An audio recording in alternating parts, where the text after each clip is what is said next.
La Solidària de Màgia ha posat punt i final al 20è Festival Internacional de Màgia de Badalona aquest diumenge al Teatre Blas Infante amb un espectacle protagonitzat per Magicart, la primera associació de mags de Badalona.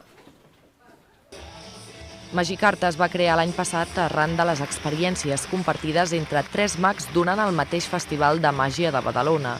L'associació ha desenvolupat un espectacle complet, dinàmic i dirigit a tots els públics que han presentat aquest diumenge al Blas Infante. Nosaltres 3, principalment, que érem els que l'any passat vam fer l'espectacle aquest que us he comentat, ens hem encarregat de dur a terme la gala solidària de màgia d'aquest any.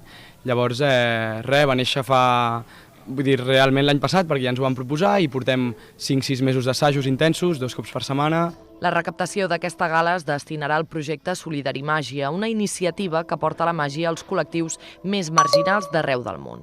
La pròxima edició la duran a terme al Senegal. Fa 4 setmanes que hem tornat per 5è any consecutiu a Senegal, l'any que ve tornem altre cop a Senegal a treballar-hi, i bé, treballem amb tot tipus de col·lectius, des d'escoles, dones maltractades o violades, nens i nenes que estan a les plantes d'oncologia o en cures pal·liatives, als hospitals, també amb leprosos, ho hem encetat l'any passat i aquest any. A l'escenari del Blas Infante també hi ha pujat la coreografia de l'Escola de Dansa d'Anzalona, inspirada en el món màgic de Harry Potter, i també el mag Daniel Sánchez, guanyador del Premi Jo Balichan 2019.